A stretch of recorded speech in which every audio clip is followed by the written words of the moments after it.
പെൺകുട്ടി എന്തെങ്കിലും കുറ്റം ചെയ്തോ, അത് സോഷ്യൽ മീഡിയയിൽ ഇട്ടു. പെൺകുട്ടി അത് പോലീസ് സ്റ്റേഷനിൽ പരാതിപ്പെടണമായിരുന്നു. നിയമ നടപടി പോലീസാണ് എടുക്കേണ്ടത് ഇന്ത്യയിൽ.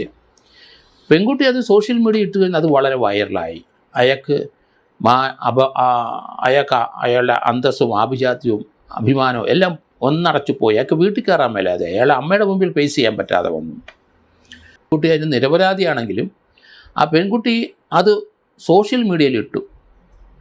അത് തീർച്ചയായിട്ടും കമ്പ്യൂട്ടർ അല്ലെ ഇലക്ട്രോണിക്സ് ഡിവൈസസ് വരുന്ന കാര്യമാണ്. IT ആക്ടിനകത്ത് വരുന്നതാണ് 67. ഒബ്സീൻ ദൃശ്യം, പെൺകുട്ടിയും അയാളും തമ്മിലുള്ള ഒബ്സീൻ ദൃശ്യം അവർ സോഷ്യൽ മീഡിയയിൽ ഇട്ടതോടുകൂടി അത് കുറ്റകരം തന്നെയാണ്. 5 വർഷത്തെ തടവാണ് പറയുന്നത്. അപ്പോൾ നമ്മളെ അടുത്ത ഒരാൾ ഇതുപോലെയൊക്കെ കാണിച്ചാൽ സോഷ്യൽ മീഡിയ ഇട്ട് അവനെ നന്നാക്കാമെന്ന് വിചാരിച്ചാൽ അവനങ്ങ് ആത്മഹത്യ ചെയ്തു പോകും. പക്ഷേ ഇപ്പോഴേ അത് ഒരു ഒബ്സീൻ ആക്റ്റാണ്. ആണെങ്കിലും അത് പെൺകുട്ടി അത് ലൈവായിട്ട് അത് സോഷ്യൽ മീഡിയ ഇട്ടപ്പം 67 IT ആക്ട് അട്രാക്റ്റ് ചെയ്ത് കഴിഞ്ഞു. അത് 5 വർഷമാണ് ഫസ്റ്റ് ഒഫൻസിന് പറയുന്നത്.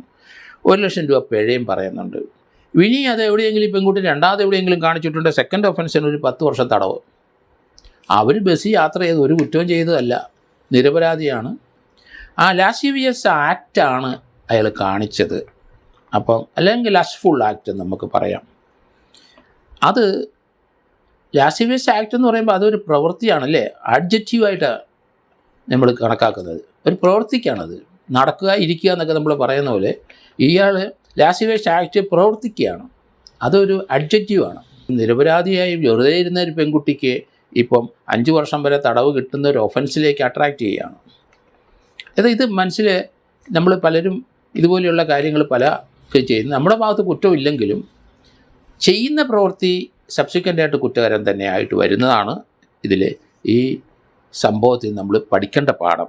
നമുക്ക് കാണുന്നതും പിടിക്കുന്നതും എല്ലാം സോഷ്യൽ മീഡിയയിൽ ഇടാം. അത് മറ്റുള്ളവർക്ക് ഹാനികരമാകാം. ചിലപ്പം മറ്റുള്ളവർക്ക് അത് തീർച്ചയായിട്ടും ആപൽക്കരമായിരിക്കാം. ഇപ്പോൾ ആപൽക്കരമായി അവരിട്ട ആ ഒബ്സീൻ ആക്ട് അയാൾ ചെയ്തതാണെങ്കിലും അത് സോഷ്യൽ മീഡിയ ഇട്ട് രാജ്യം മുഴുവൻ അല്ലെങ്കിൽ ലോകം മുഴുവൻ കാണത്തക്ക രീതിയിൽ ഇട്ട് കൊടുത്തപ്പം അയാൾ സൂയിസൈഡ് ചെയ്തപ്പം അത് നമ്മുടെ ഭാഗത്തുള്ള തെറ്റ് തന്നെ.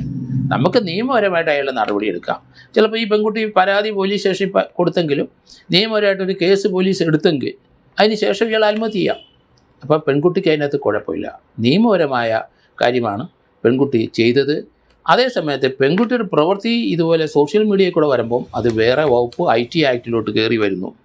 അതുകൊണ്ട് ഇങ്ങനെയുള്ള പ്രവൃത്തി ചെയ്യുന്ന പെൺകുട്ടികൾ തങ്ങൾക്കൊന്നും സംഭവിക്കില്ല, നമുക്കൊരു പ്രശ്നവും ഇല്ല, അവൻ കാണിച്ച കുഴപ്പമല്ലേ എന്നൊക്കെ ചിന്തിക്കുന്നത് യുക്തിഭദ്രമായ ഒരു ചിന്തയല്ല. അത് വളരെ അധികം ആലോചിച്ച് വേണം ഇങ്ങനെയുള്ള പ്രവൃത്തികളൊക്കെ ചെയ്യുന്നത്. അതുകൊണ്ട് ഇതിനകത്ത് ഇനി ഒരു അബിറ്റ്മെൻറ്റിലേക്ക് ആ പെൺകുട്ടിയുടെ പേരിലോട്ട് വരാൻ സാധ്യതയുണ്ട്. അത് എത്രത്തോളം നിയമപരമായിട്ട് ശരിയാകും എന്നെനിക്ക് തോന്നുന്നില്ല. എങ്കിലും ഉപദ്രവിക്കാനാണ് അതുകൂടെ ഇട്ട് കൊടുക്കാം. കാര്യം പെൺകുട്ടി ഈ കാര്യത്തിൽ ഒരു കുറ്റവും ചെയ്തിട്ടില്ല. പക്ഷേ സബ്സിക്വൻ്റ് ചെയ്തത് അയാളുടെ ജീവനെടുത്തു എന്നുള്ളതാണ് നമ്മൾ മനസ്സിലാക്കേണ്ടത്. അങ്ങനെയുള്ള പ്രവർത്തികൾ കുറ്റകരമാണ്. അത് IT ആക്ടിൻ്റെ പരിധിയിൽ ഒബ്സീനായിട്ടുള്ള കാര്യമായിട്ടാണ് അത് കണക്കാക്കുകയുള്ളൂ. ഒബ്സീനായ കാര്യങ്ങൾ അവരനുഭവിച്ചാണെങ്കിലും ശരി, അത് പൊതുജനങ്ങളുടെ മുമ്പിൽ ഇട്ടുകൊടുക്കുന്നത് കുറ്റകരം തന്നെ.